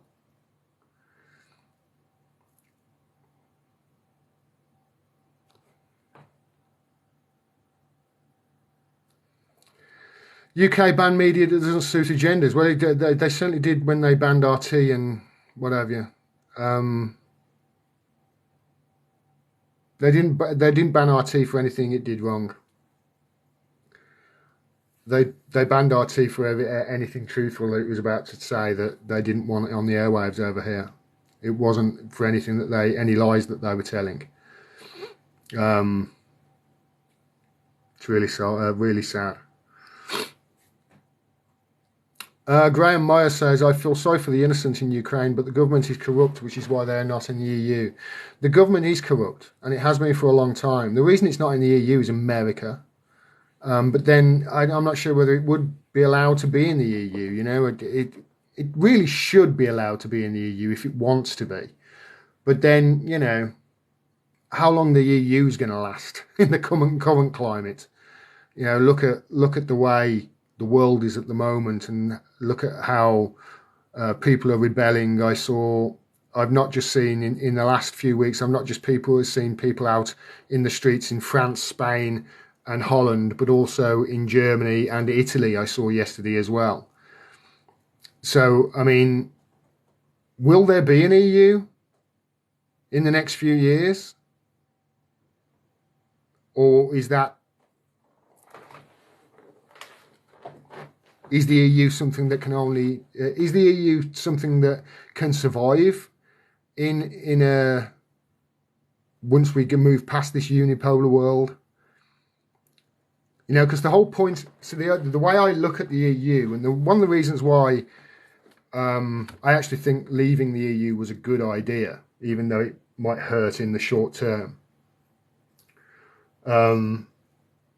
was if you actually look at the EU as a whole, and you look at why the EU is a thing, it's a way, isn't it, of combining countries so that you could drive Western European wages down to Eastern European levels, so that efficient exporters in the EU could compete on a global basis with the Chinese.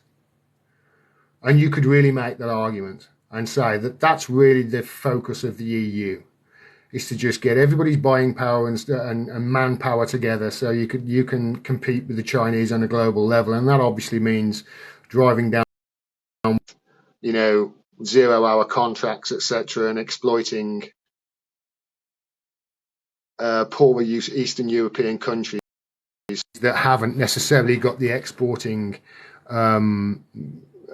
weight, such as Germany has with their cars, or France with their wine and their cheese, blah, blah, blah, blah, blah.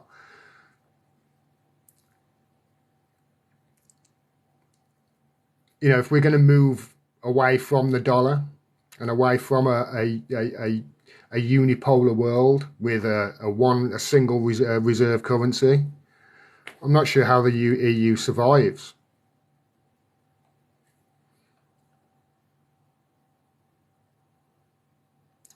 Svetic says, my brother is there. He said probably the war will be finished in the next spring.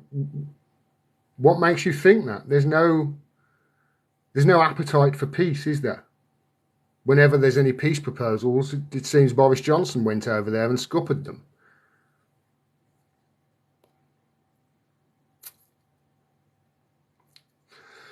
Charles is quite pally with the World Economic Forum and Schwab. What do you think about him being a new king? I don't think we should have a monarchy. But I don't think now he's, I know it sounds stupid, but I don't want to talk about it now. Let's just wait until she's in the ground first. Yay. I think that once she's buried, there's another week after she's buried of mourning. That's what they're saying in this country. She's going to be buried, and then there's going to be another 7 days of mourning. And after that, I'll talk about it, I suppose. But I think until then, it's like, okay. She was loved by a lot of people in this country, and a lot of people are royalists, and even if they're not, a lot of them respect her. She's still an old lady, with people who love her and the family and whatever. So yeah, I'm not a royalist, but we'll talk about that in a while. Solitary Kid says, I will care about Ukraine when the world cares about Yemen, Syria, Iraq, Libya and Kashmir. This is what that guy earlier who was trolling me didn't understand, Solitary Kid, when he was talking about, oh, so you're pro-Putin then, you're pro-Russia. No, I'm not. I'm pro-human rights. That's what I am. I'm pro-human rights wherever they're being violated around the world. If they're being violated in Ukraine, which they are, I'm against that, which I am. But I'm also going to accurately depict what is causing the crisis in that country, not just go, bad Russia, But I have been talking for 6 years about Yemen. For 6 years, I have been talking about Yemen on my YouTube channel. Go and just type in, go to the videos tab of my YouTube and type in Yemen. You'll see how many videos I've done on it. I'm on benefits, and I've done more videos than MSNBC have done in the last 6 years on Yemen. I think I did one segment worth 3 minutes. Largest humanitarian crisis on the planet.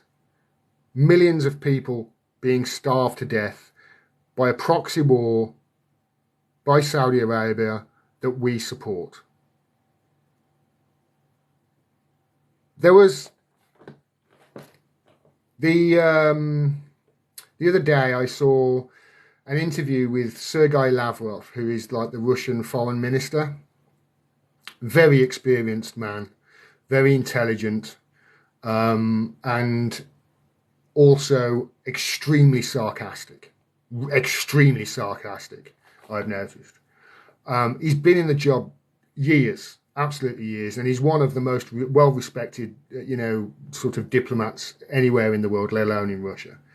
He was at a press conference and somebody asked him, what do you say to the people in Europe who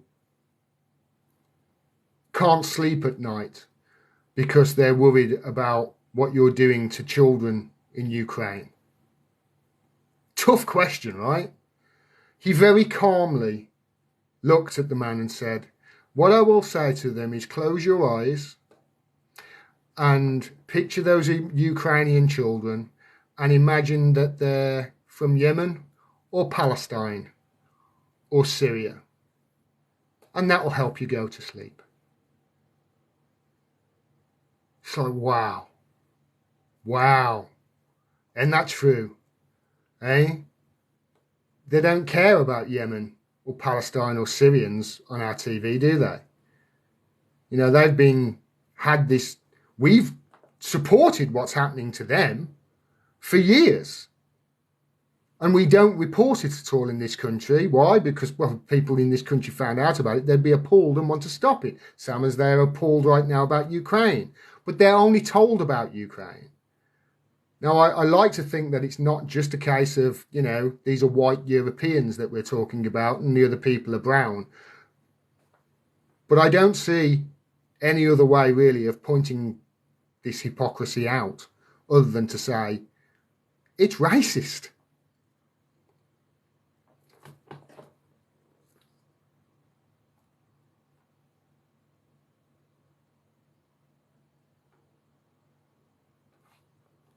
But no one cares about them because the news doesn't tell them to. That's the point, Jordan.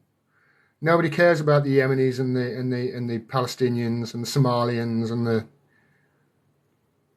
you know, Libya. Do you remember when they supported that coup in Libya? Open slave markets now. It was the richest country in Africa, Libya was, when Gaddafi was at the head. They had universal healthcare. Yeah, in Libya, they had healthcare. If you got married in Libya, the state, Gaddafi used to give them money for a down payment on a house. Now, slaves were being sold openly in markets in the town squares. You know, it's ironic, actually. In my research on stuff over the years, I found a journalist called Stuart Anderson. And he was writing, I think it was San Francisco Post or something, San Francisco Tribune or something like that. This is a Pulitzer Prize winning journalist, Stuart Anderson, his name was. And I found an old news clipping and he was writing about Bill Casey, who was the CIA director back in the 80s. And it was another story that I was researching, is the one, it was Operation Mockingbird, and his speech saying, we will know our disinformation campaign is complete when everything the American public is false. It's that one. But while researching that, I came across this guy called Stuart Anderson, and he was saying that Bill Casey was already under investigation when Ronald Reagan appointed him as head of the CIA director. And the reason he was under investigation is because it was thought that the CIA were attempting a coup in Libya by spreading a rumour in Libya that Gaddafi, who had just taken over from his dad back then, I think, but Gaddafi, who was a leader all that time, yeah, in the early 80s, he was still leader there, but Gaddafi was profiting from the slave trade in Mauritania. He wasn't, of course, but that's what Bill Casey allegedly was doing before he became CIA director, like, you know, when he was just one of the guys climbing up the ladder in the CIA. And I find it ironic that even though that story wasn't true, they finally got rid of Gaddafi. And then lo and behold, the slave trade returns. I mean, that was one of the ways that they were trying to get rid of him, by falsely saying that he was involved in it.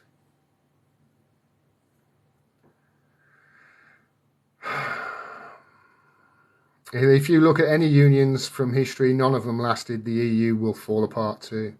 This is kind of my feeling. I do feel as if we're coming to the like end of Empire stage. I do feel as like there's a collapse coming. I mean, I think we're kind of in the middle of it. Don't you agree? We're kind of in the middle of the world collapsing and the sort of the financial system collapsing. It's what comes from that. And that's entirely on us. The EU don't care what the people think. It's about a small group of people. Of course, Dave the Rave, you are correct. I mean, look at Ursula von der Leyen. She's the head of the EU. Nobody in the EU has ever voted for her, ever. Not a single person in the EU has ever voted for Ursula von der Leyen, but there she is, taking private jets all over the place, taxpayer money, living a lavish lifestyle, all this power, dictating policy all the way across Europe. Who voted for her?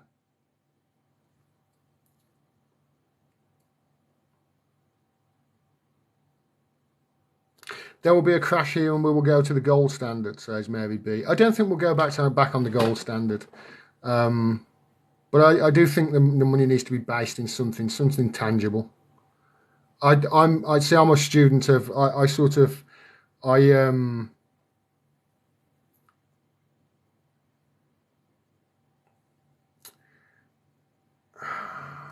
what's the word? Oh God, I forgot the name now for it. Oh, don't you hate that when your mind goes blank and you can't think of the word? Oh, I'll come back to it.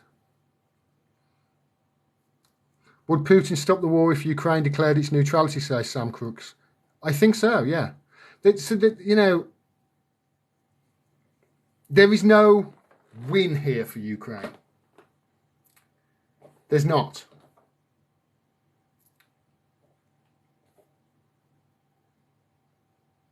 They either surrender to Russia's demands completely or they carry on having their people murdered. That's kind of the way it is. I find it absolutely abhorrent that nobody is talking about a peace process here.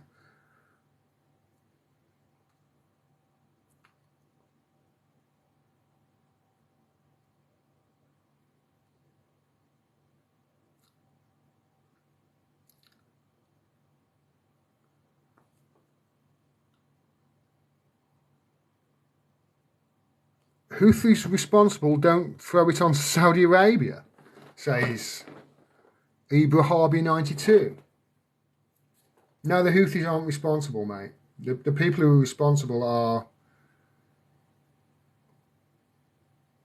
Well, I mean, it's the same thing in every country, isn't it? It's an elite few.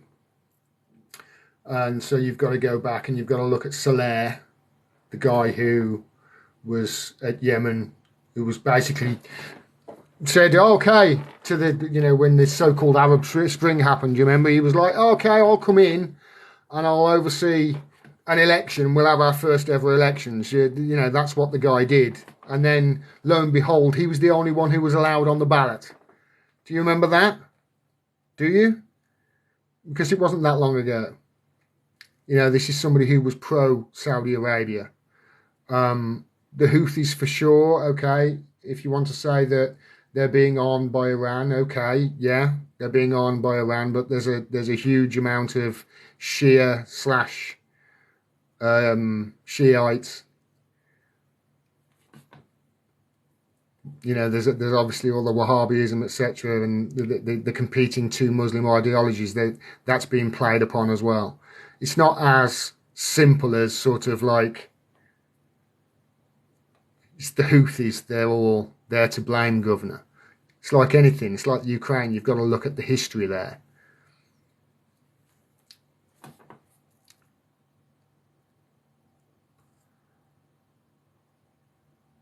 US Congress is preparing to send $1 billion of weapons to Taiwan, says user 3130. You know, is it Jackson in Mississippi? They've got no water at the moment. How much are they going to give Jackson in Mississippi? Is it Jackson?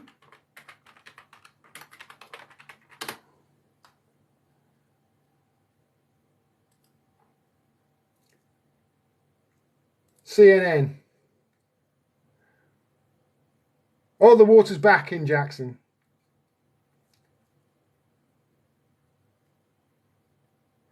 Six-year-old Charles Wilson is scared to drink out of the water fountain at his school. I will die, he says matter-of-factly when asked the reason why. It's a fear his father agrees with. At home in Jackson, Mississippi, Charles Wilson, who lost his first namesake son when he was just a baby, gets bottled water for his family to drink, and he boils water for everything else. This is I couldn't understand this when I was in America. You know, when I went over America, I went to pour some water from the tap, went to drink it, and everyone was like, "No!" I'm like, what? You're not a third world country, are you? Yeah, well, it turns out, yeah, they are. They can't drink water from the tap. For somebody in the Ukraine who's been drinking water from the tap his entire life, that's insane. That's insane. But you'll send $1 billion to Taiwan for weapons, right? You can't fix your own goddamn water system, but you'll send $1 billion to Ukraine to Taiwan. And what do you think Taiwan are going to do with that money? Do you think they're going to fight off the Chinese, do you, with that $1 billion? Do you think that's all they're going to need? Why are America all the way over there in Taiwan? Why are America all the way over there in Taiwan dictating to the Chinese what the Chinese can and can't do in Chinese waters?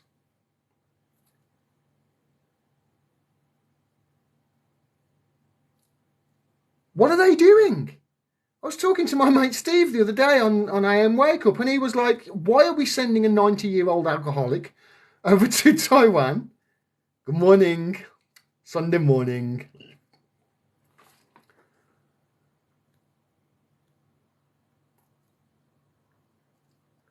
Why are people so accepting of Ukrainian refugees but against those from Iraq? A lot of them aren't anymore, user 272. Have you heard that a lot of those Ukrainian refugees that came over and that people put up in their house, they've suddenly realised, oh, maybe it's not the best thing that these people live in our house. Lots of people are asking, I've got buyer's remorse from it. Thank you, Matt. I appreciate it, Matt. That's very nice about you. Very nice of you.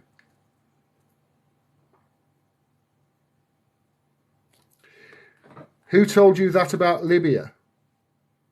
Well, that's from multiple places about Libya. That's common knowledge.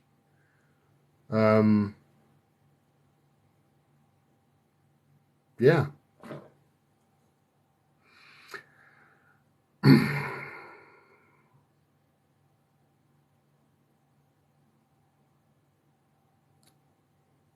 All people say when you point this out is Gaddafi looked weird and he was a dictator. I mean, this is because they've been propagandized by the, all of their lives. All of my life, I knew that the media were lying to us.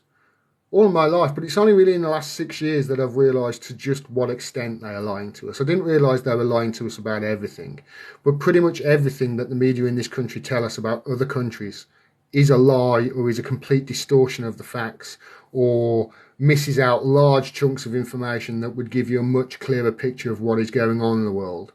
And it's obviously all to keep people dumb and afraid and scared. And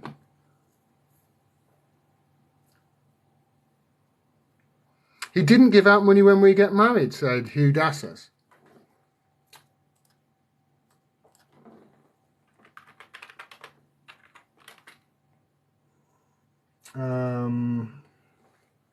I seem to remember that. Let me check it.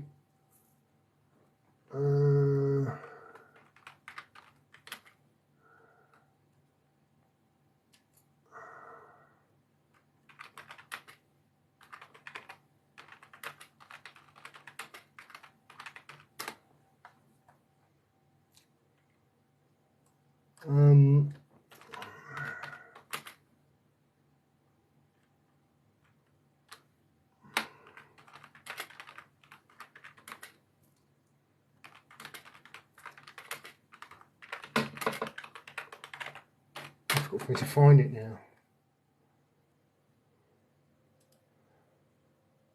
Okay. If I'm wrong about that, I will correct it, Who Dassers. I seem to remember that there. Education and medical treatment were free under Gaddafi. Newlyweds received $50,000 from the government. You're saying that's not true? You're saying this here isn't true? Newlyweds received $50,000 from the government. Gaddafi's government had legislation providing for a grant to newlyweds to buy their first apartment so as to help start a family. Claims are that the process was tedious and bureaucratic to the extent that not that many people bothered to follow it through, but the $50,000 was there if one followed through. Again, Mercy Corps confirmed Gaddafi provided housing for newlyweds. Criticising the grant on grounds of tedious processes is a vindictive trial at attacking everything good Gaddafi stood for. It is a personal attack rather than an attack on policy. So you're saying that that's not true, Hudassis? You see where I got my information from there?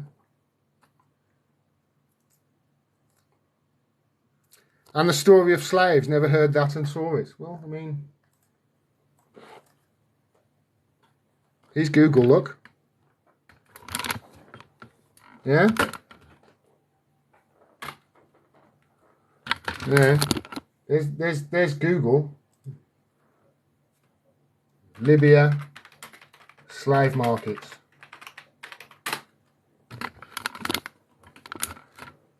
Time.com. 2019. Time.com. This is Time magazine. It was if we weren't human inside the modern slave trade trapping African migrants. It's Libya. If this is wrong, by all means, show me how it's wrong. Email me with links to say why it's wrong and what have you. But this is not the first time that I've seen these things about Libya, and I've researched it quite a lot.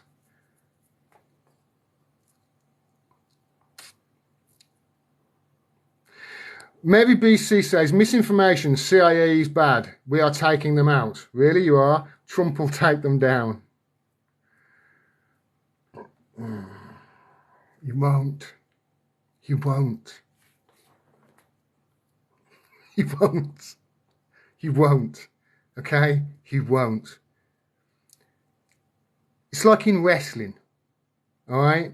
You know in wrestling how there's a bad guy and everybody hates them. Always a bad guy. Oh, hate them. And then you've got people who actually like the bad guy because, you know, he's a bit racist or he's a bit mean or whatever.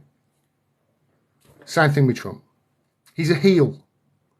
He's a fake bad guy. Yeah, he's a bad guy, but you know, he's only a bad guy for the establishment because he doesn't know how to keep his mouth shut, and he actually talks about all the stuff that the establishment would rather not be in the open. For instance, the establishment of the US would rather like it if Trump didn't say, "Yeah, we're leaving Syria, but we're keeping troops there to steal the oil. We're stealing the oil. We're taking the oil." They would rather he didn't say that. That's why they were against Trump so much. You know. He's on the inside, Trump is. Don't think that he's fighting the Democrats. I mean, he's fighting the Democrats for sure, but, you know, it's not. He's not there for you. And this is somebody who. This is from somebody who, for the last 5 years, has been called pro-Trump. That's what I've been called by loads of people, just because I've been so. Condemning of the Democrats. They call me pro-Trump because I tell truth about Hillary Clinton and the Democrats. I'd love to talk more about that. I really would. Trump, they didn't hate Trump because he was a liar, although he is a liar. And there's lots of stuff he's lied about. And they talked about his lies endlessly. But they didn't hate Trump because he was a liar. They hated Trump because he told a lot of truth that they would rather the President of the United States not talk about.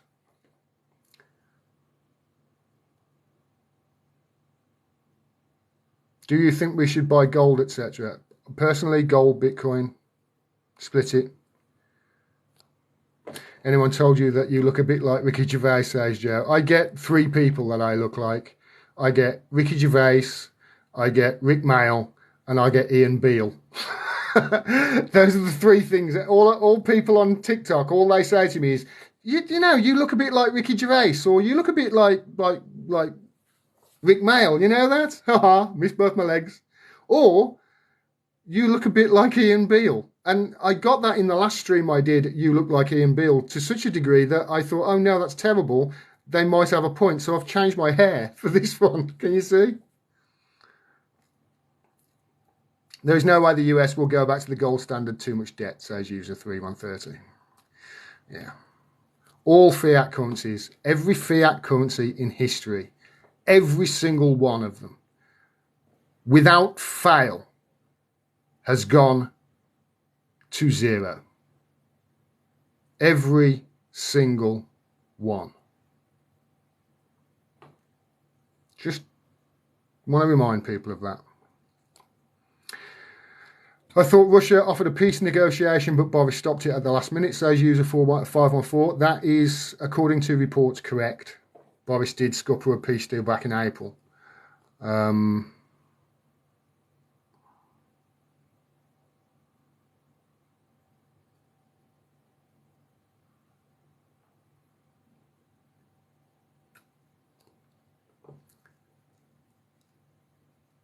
Have you seen vids of Americans finding out Germany had charity infomercials for US kids in poverty? I have, yeah, I saw that.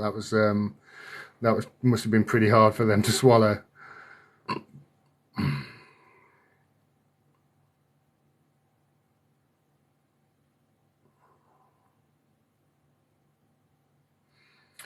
Mary BC says, now this is interesting, Mary BC, right? So you were there on January the 6th, right? You say you were there with Trump on January the 6th. Tell me, what was it like? Was it a joyous occasion or was it rage-filled hate that you saw? Because from the reports I saw from my friends that were there, they said, yeah, we didn't see any of what they're saying. They're like angry mob. They were almost let in. That's what my friends were saying. I'm 70, they've lied since World War II, she says. Yeah, that's very interesting, Mary. Don't say you're still using Google as a search engine. Well, I just went to Google there. I usually do use DuckDuckGo, but honestly, they're all as bad as each other. DuckDuckGo they're hiding stuff on Ukraine right now, aren't they? I saw a few months of when this first started.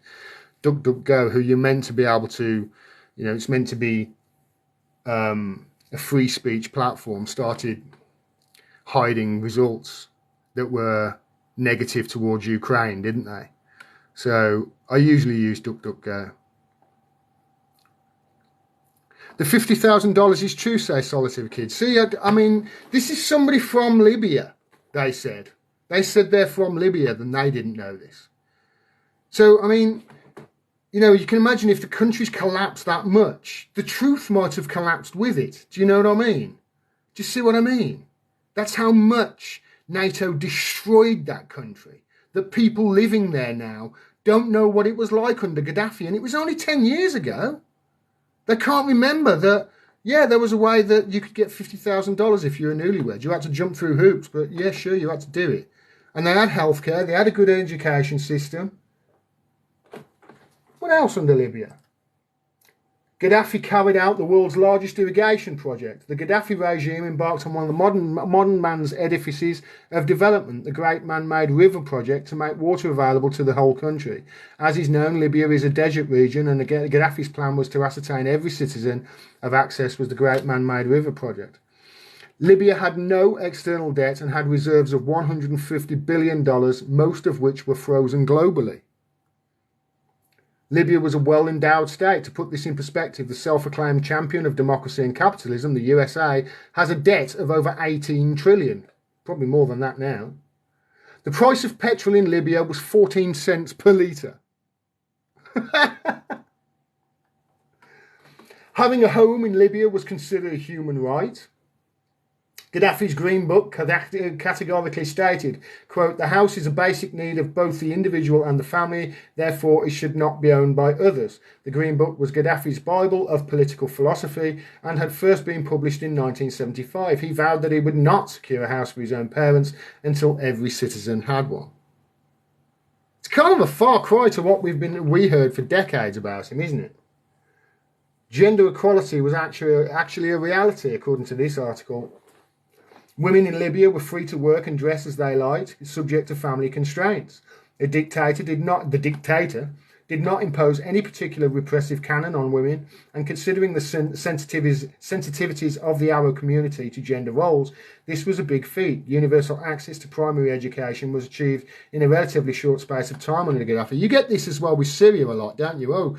Bashar al-Assad, according to our media, is a corrupt dictator who, we must go over there and we must topple this dictator for human rights. And for women, especially for women and human rights. Well, let's have a look at Syria, shall we? Did you know it was a secular country? You can be Christian, Muslim, Jewish, atheist. You can be whatever you want in Syria. Whatever you want. You are free to practice your religion, whatever it is. There's no dictatorship when it comes to that. It's not the same in Saudi Arabia, is it? Or other countries around in that area. But Syria's a secular country. It's also rich in resources. Well, it would be if America weren't stealing it. The Human Development Index was better than 2/3 of the countries reported on in Libya. People had enough food. Privatisation of all Libyan oil to every citizen. This is the bit. All wars, all American wars, no American hegemony around the world and sanctions, it's always about resources, and oil is the biggest one. On the 21st of February 2011, Gaddafi launched a program to privatise all Libyan oil to every citizen of Libya. This would initially provide $21,000 to every citizen from a total of $32 billion in 2011 and effectively lead to the dissolution of all the ministries, health, education and others, to eliminate corruption, theft of oil by foreign companies and to decentralise power. That was done 2011. When was he killed? Less than a year later?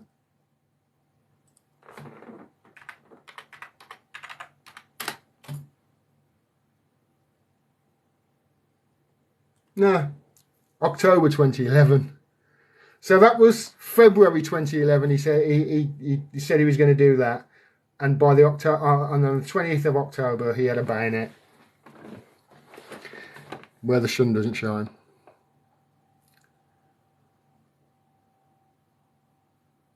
Hudassas says, "Believe me, in real life, it's not true." Well, I've just showed you where I've got my reporting from. So. And although that report said, yeah, okay, you had to jump through hoops, but it was there. And you can see in regards to that, I mean, don't just concentrate on that one thing if you disagree with that one thing. What about all the other things I've just said? Have you disagreed with all those as well?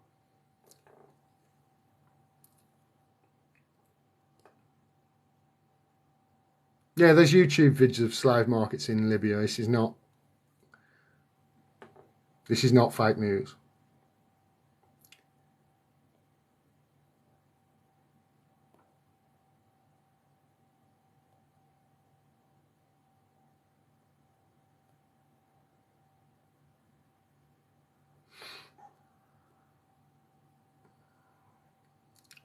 "70 million patriots love him," says Mary BC. It's called devolution. I didn't say people didn't love him. People did love him. What I said is he's a heel.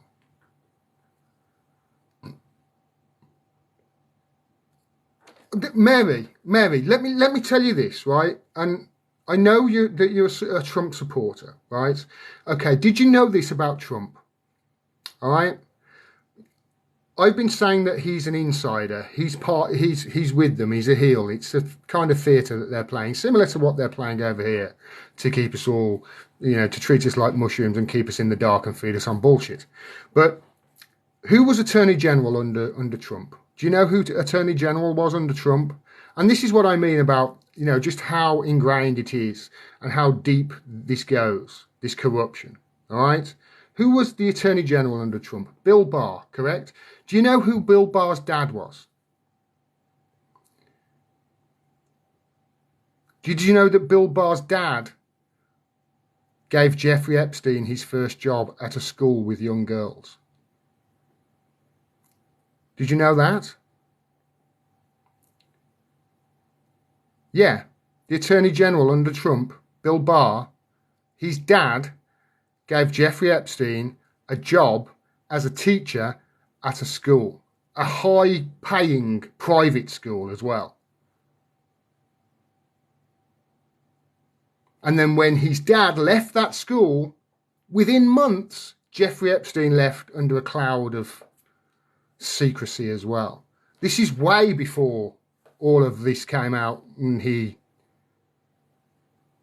so I understand that there's some sort of, heroicism there with Trump, and the information coming out in America has been the disinformation has been incredible over the last 5-6 years. I've been following it. Don't think that I don't know how popular he is. I do. And don't think that I'm attacking him on anything that, I've been as fair on Trump as I have with any of them. But look a little bit deeper here. Look a little bit deeper into Trump's relationship with Epstein.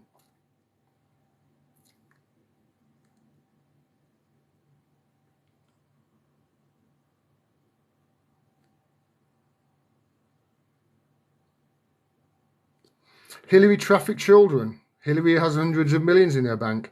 Well, I mean, I don't disagree with that, Mary. You see, you're like, I'm done. Hillary trafficked children. You're doing the same thing that the guy earlier did. Yeah, because I've said something that you didn't like about Trump, you've immediately gone, no, it's Hillary. I'm not saying anything. I'm not saying you're wrong about Hillary. You're being divided. Don't let people divide you into Hillary and Trump and Democrats and Republicans, because these are the same. These are wings of the same bird. Two right wings of the same bird. Don't let people divide you along those lines. Because all that's going to happen is then you're going to have a nation of people who are divided between a right-wing ideology and a severely right-wing ideology, and arguing over which one's correct. You're letting these people, MSNBC, which you say is a CIA asset, you're letting their reporting over the last few years cloud your judgment. I am not pro-Hillary. Just because I've said something negative about Trump, there's no need to come back in the comments and go, Hillary trafficked children. I'm not saying anything about Hillary here. I'm talking about Trump.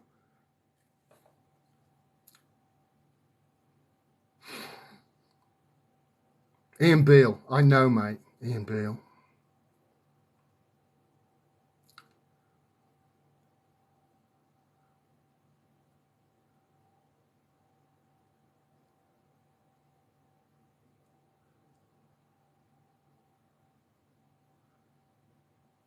So you believe Google than to a Libyan, says Hoodzaz. No, I believe reporting from Google is just a search engine. Google is not telling me this. Would you like me to go to a different search engine and pull up other articles that I've read over the years? I'm not relying on Google here, am I? That's not fair, is it?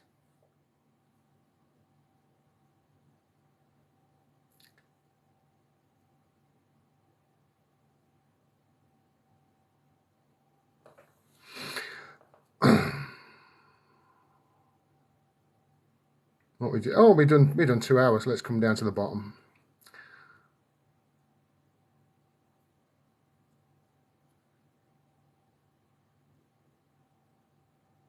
Trump knew him. Trump never went to Epstein Island. There's court cases. I have seen documents with Donald Trump and Jeffrey Epstein. Court documents where people are suing them both. Go and look it up. Okay? Please go and look it up. Mar-a-Lago? You think that place is wonderful?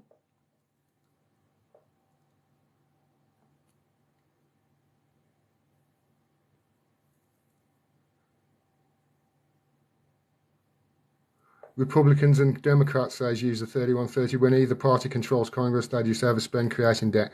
This doesn't matter. It doesn't matter which party gets in. You still get the government. Isn't that true? Prince Andrew got off easy with a 10 million settlement. It was 12 million done you as angels. The grand old Duke of York. He had 12 million quid. He gave it to an American girl for something he never did. Ha ha! All right, everybody. Thanks very much, Go Getter. I will hang in there. Thank you very much for your support. And the last question we'll take from little horsey emoji guy. What role has Bill Gates played in world events lately? It went very quiet about him. I will say this. I want to know why the world's media looked to the Microsoft guy for advice on global health. I really would like to know that. If somebody could explain that to me, that would be wonderful. Why was the Microsoft guy, according to our media, the guy who they went to for advice on what to do about global health and the pandemic? Somebody whose claim to fame was he conned computer companies into installing his software rather than Linux. Answers on a postcard, please. All right, everybody. Thank you very much for your support. If you haven't already, please go through to my website, sign on to my mailing list, and I'll send you a notification every now and then when I go live. Although I did forget to do it today like an idiot. I can't help it. Thanks very much for all your support. I'll leave the last comment to Mary BC, who the Trump supporter, who says Epstein isn't even dead yet. You people are not awake yet. God bless you all. Okay, Mary, thanks for that. You need to work on your voter outreach. You can't keep saying, you people are not awake. Wake up. That's not going to get people onto your side. You need to have a conversation. We need to have a conversation. And thank you very much for all your support. Right, I'm out, guys. Have a lovely Friday. Have a lovely weekend. I'll probably be back on Monday to talk to you all about whatever craziness happens this weekend. Thank you all. Take care.